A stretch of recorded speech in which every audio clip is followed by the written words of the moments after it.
Welcome back, everyone. Welcome back to another weekend edition here of the Sparkling Tuna Cup, the STC number 122, your weekly dose of all things StarCraft. I'm Coach VIP, live VIP, with you enjoyed by these amazing players and by the people in the chat as well. Welcome, one and all, to our second broadcast of the day. Of course, we just did wrap up with Lily Cup this morning, and now we're here with a Sparkling Tuna Cup in the evening. Vámonos, papi, vámonos. Again, our weekly open tournament funded by the people for the people. If you're out there, if you want to help support us, you can do so via Patreon. Patreon does fund this tournament on a regular weekly basis, and we have quite a lineup here this week. Let's go! Exclamation mark, be in the chat to have a look at the back yourselves. The bracket is looking very stacked this week. Suddenly, like, I don't know what it is, but suddenly we have not just our regulars, but we have a plethora of players available for us here. Some of the rarer signups have shown up here tonight. Let's go. I'm ready for it. I am excited.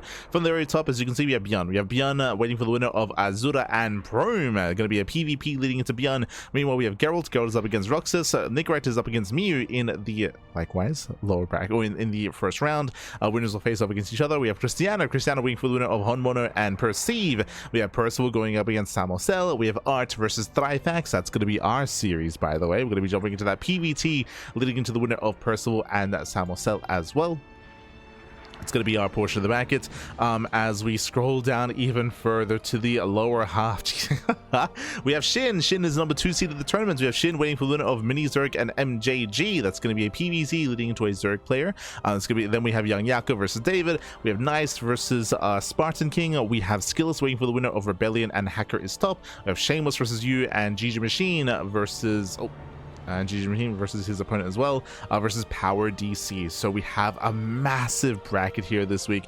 A lot of players, a lot of signups, and it's going to be a harder one to call here. When it comes to the bigger names, of course, we have Bjorn, we have Shin, we have Skillus, of course, as well, but we have some other strong up-and-comers like your Gigi Machines, your Young Yakovs, Geralt, and Nicorette as well, Mini Zerg, Rebellion, Honmono, Shameless, the list goes on. Let's go. Hi. But the reason why I'm jumping on Art versus Trifax to begin with, one, I did want to avoid the ZVZs. Like, I was very tempted. Oh, hold on. I was very tempted to potentially focus on, say, like Young Yakov into Nice, into Shin, for example, for some Zerg action, especially because Zerg players and Zerg matchups are quite rare nowadays. It is quite rare to catch some Zerg players. That is true, but at the same time, I did want to avoid the mirror matchup as well, the potential mirror matchup. Wanted to showcase some of the other players, and again, we do have Trifax playing for the first time in a long time. Actually, it's been what, over 6 months? It's been over 6 months since Trifax has competed. I want to say the last time he played was last year, July. Jeez, it's been a long time. It's been a long time since he has competed. So he's here, he's back, he's playing for the first time in 2026. We're here for him, of course, and we'll see how he compares to Art. Art, of course, who has been practicing, who has been competing in the absence of Trifax. So Art is going to be favored, but Trifax has potential as a player. Does have a lot of potential here, and he is marking his return to StarCraft. Let's go. Let us go. In my mind, I thought he had silently retired, like, you know, many players have. But great to see the return of Trifax, and I hope he does well. Trifax, he was, I would say, the second best Zerg player in Poland, second only to a Laser. Be a Laser, then Trifax, then probably a Ristery. I think that's kind of where I would place them. But again, Trifax, he just hasn't played in a long time, so oh boy, we'll see how they compare to each other. Spawning in the bottom hand corner of Tourmaline, we have the blue Protoss player representing Quasar. It is Art.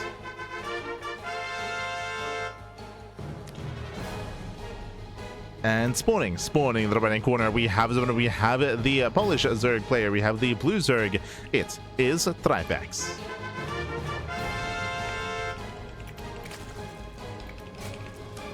Here we go. And if you're in the chat, you know what's happening is it is Gamba time. Predictions are open. Place your bets on who you think will claim the series. Best of luck in the chats as we get into our PvZ. Let's go. Let us go. It's going to be opening up. Welcome to Tourmaline. Tourmaline is one of the smaller maps of the map pool. Shuttle resistance by ground. Aggression is favored on Tourmaline. And we'll see how Trifax will approach this. In my mind, I'm feeling all in. I'm feeling it all in. I'm feeling a 3-base heavy play.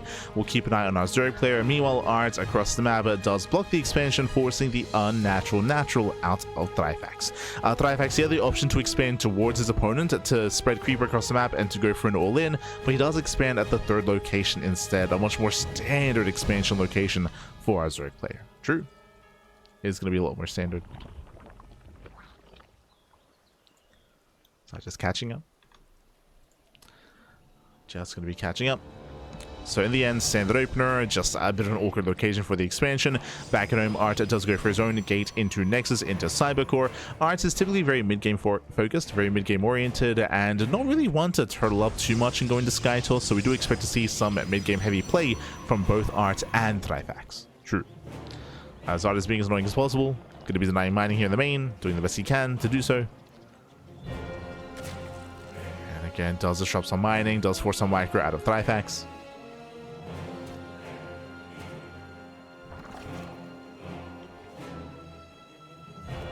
From here we are settling it.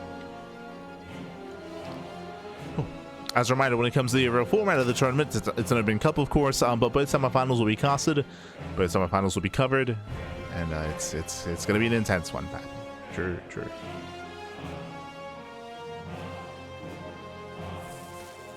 As we have our take of choice, it's going to be a Stargate opener out of Art. Everything's looking normal, everything's looking standard, opening up Stargates into Oracle, into his own 3rd. So far, so good. Really what we're looking for is the further tech. So from here, Twilight Council or Forge or Robo, the timing of that tech, whether we stay in gas or pull out of gas. It's all about that follow-up and comparing the tech to, of course, the 3rd base timing.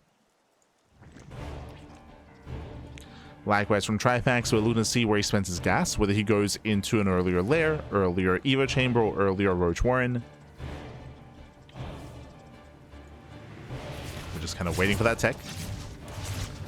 Art does poke in. Oh, focusing, gets 1 drone so far, not bad. Getting one, just the 1 worker, but a nice start here for Art. It does shade away. The Oracle is in production.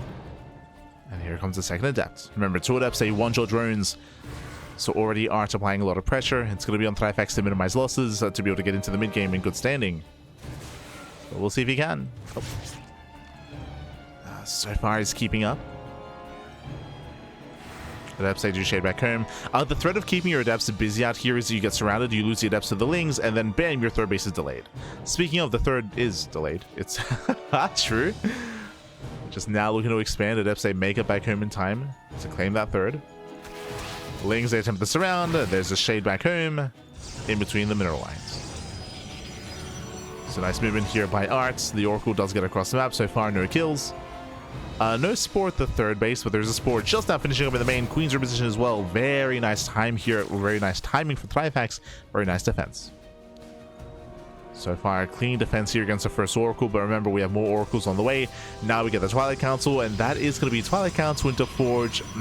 I was going to say this feels early compared to the 3rd, but the 3rd was also late. So the timings are a little bit off here. They're a little bit off. I'm assuming plus on Blink, but we'll see if Art does mix in an early charge-based build instead.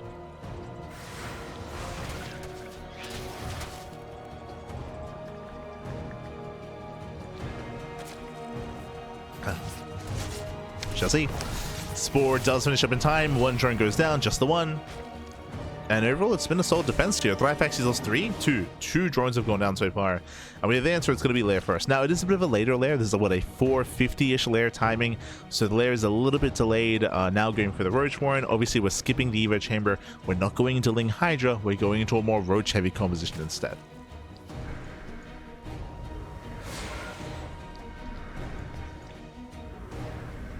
As we have Art diving in towards the natural. Lings are in position. Oracle's going to be zoned away. There's a spore at the 3rd. And Trifax, he is quick to react, by the way. Pulls away his workers. 1 drone goes down. So far, it's been a solid defense here. I mean, sure, he's lost 3 drones so far, but this could have been so much worse. As Trifax is building up here into his 3-base economy. At the same time, Art's back at home, building up into Blink. Again, +1, Blink, Gateway Explosion. And he's taking. Okay, he's taking up even further. He's not going for any kind of committed 3-base play. He's working toward, or committed blink play, I should say. But he's working up and building into Storm. So Blink Stalkers into Storm into a 4th expansion. Gases are being taken. We're building up into the mid game. So Archie's getting into the mid game. For now, applying pressure. Blink will be done in time, so Art can blink away. So the Oracles to support. And Trifax actually going for the Hydra then, so he's going into Roach Hydra. Okay. Let's build up into Roach Hydra.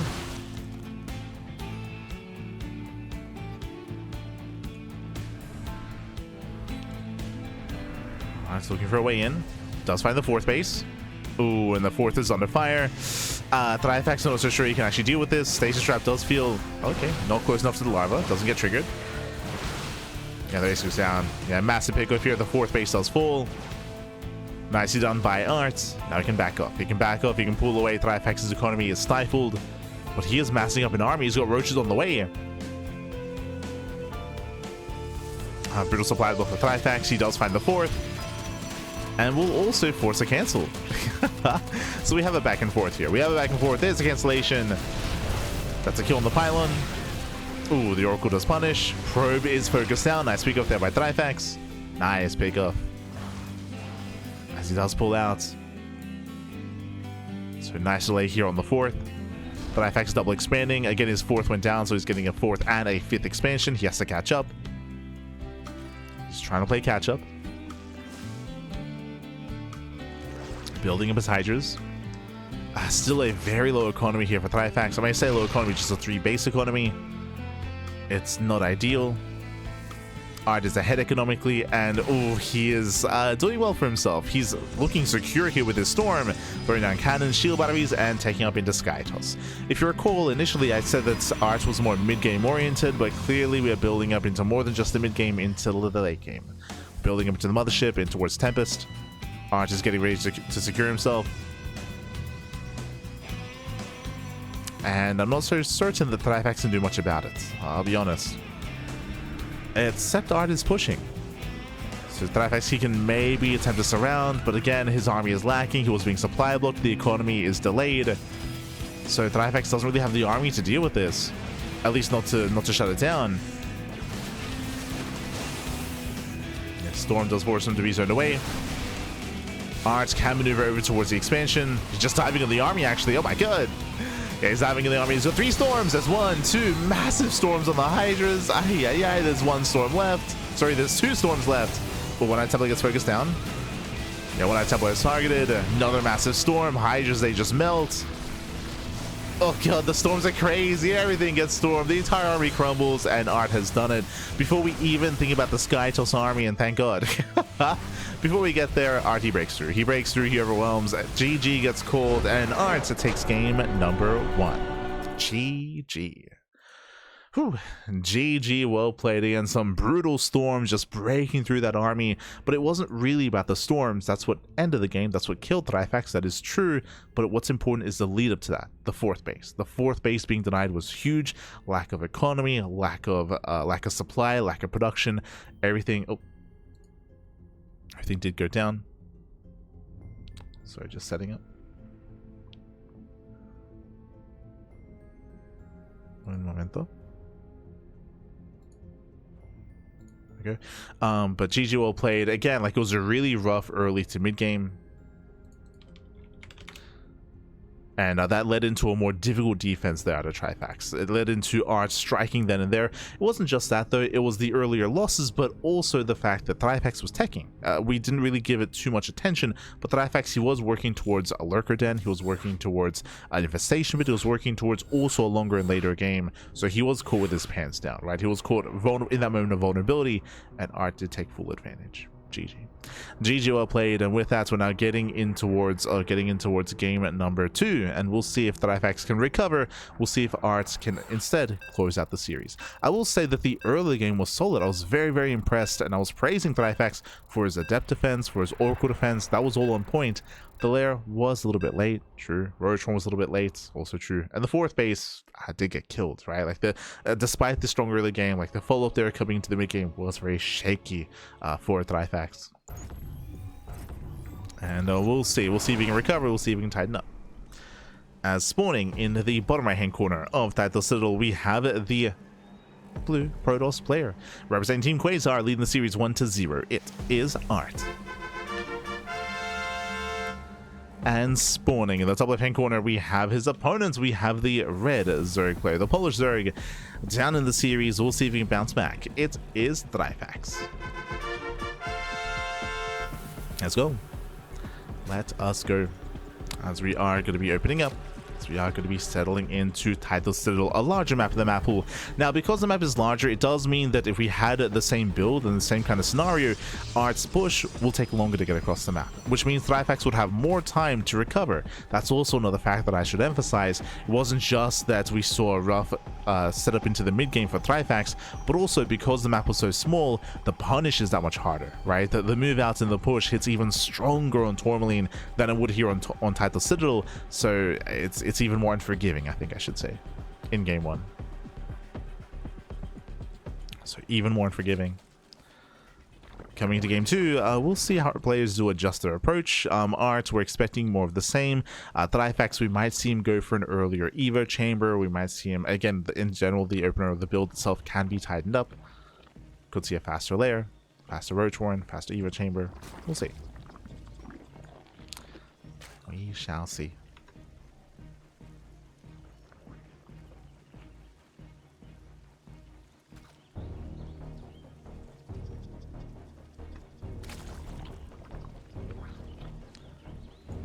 He takes his own advice. If your pants says you can never be caught with your pants down. True, true. That's the hero way, papi. That's the hero way.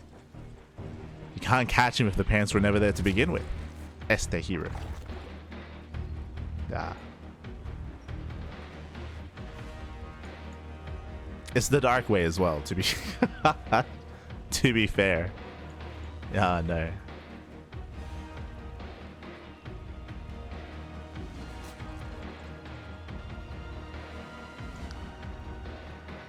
And Trifax is going for his natural, just gate expanded to Cybercore. Everything so far is looking as it should. So far, so good.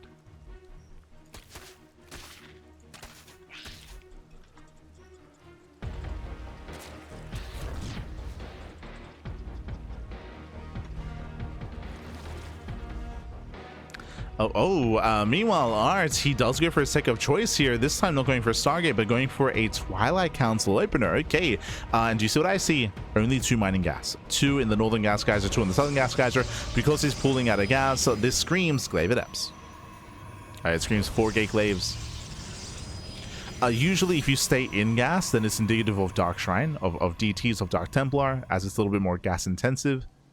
Oh, where's the Robo, though? Usually 4 Gate Glaives would be coinciding with a Robo with a War Prism to reinforce across the map. Ah, okay, so this is a macro variation. So what's happening here? It is 4 Gate Glaives, as we had assumed. So 4 Gate Glaive Adepts, as we mentioned, you pull 1 out of each gas geyser, it screams Glaives, but there's no Robo. What does that mean? That means that Art can expand. The money that would have been spent on a Robo can instead be spent on a Nexus. Speaking of, there it is. Typically your Nexus is heavily delayed because this is a more committed build with a Robo with an Immortal, with a Robo with War Prisms. But here, because we're cutting resources and we're saving money by not getting the Robo, we can afford the expansion, so this is a macro Glaive Adept build. Now, there's a bit of a give and take here. On the one hand, it also means that this is less aggressive, so there's less of a chance that this gets damage done, but at the same time, because you're revealing a third base, Trifax, there's a higher chance he just drones. There's a higher chance he doesn't make safety roaches, because it looks more standard. It's less obvious from the outside looking in that this is Glaive Adepts. Especially since Trifax did not get into the base. Now, what Trifax will notice, though, is lack of Oracle, right? The longer this goes on, the longer there is no Oracle, the more alarm bells are going to be ringing here. You must be thinking, hold up, something's wrong. Where are the Oracles? Where's the air? Where's the Sky Toss? Clearly, money has to be spent elsewhere, either Dark Templar or Adepts. So you can see here, Roach production has begun. Lings are amassing for Trifax. Does see the Adept Warp in. And Trifax is making roaches. So far, good reactions. Nice call out of Trifax. And Eps, they do make their way across the map, shading into the main. There are only links to defend though. The Roaches are still not out. Yeah, and the Eps, they hold their own. They're getting to the middle line. Drones are going to be going down. Just now going to be falling, getting 3, 4, 5, up to 6. 5 drones go down, shading towards the third base. No saturation, no workers. Trifax, he barely droned. And Trifax, it's looking a little bit rough here for him. He's down in economy. You could argue he hasn't lost too many workers, but he's lost enough, right? 0 mining at the third base, 5 dead workers, and he's now up 10 probes. And remember, he has the kind of better economy here. Now, the one downside, because the robot was delayed, it means that Immortal production is also delayed as well. A Roach all-in from Trifax could hit quite hard. It could hit quite hard. The first Immortal's on the way, and Trifax is droning. Oof. He's re-droning. He's re-droning, resaturating. Lings, they collapse in, they get a surround. Trading with the Adepts. Adepts, they do manage to shade away, making their way into the mineral line. They're going for more economic damage. Oh god, more drone kills. 4 more drones going down. 9 in total. Can we get 10? Not quite.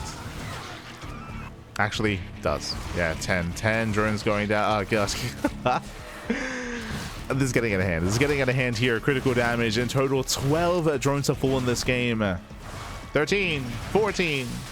Do we get 15? Not quite. 14 drones.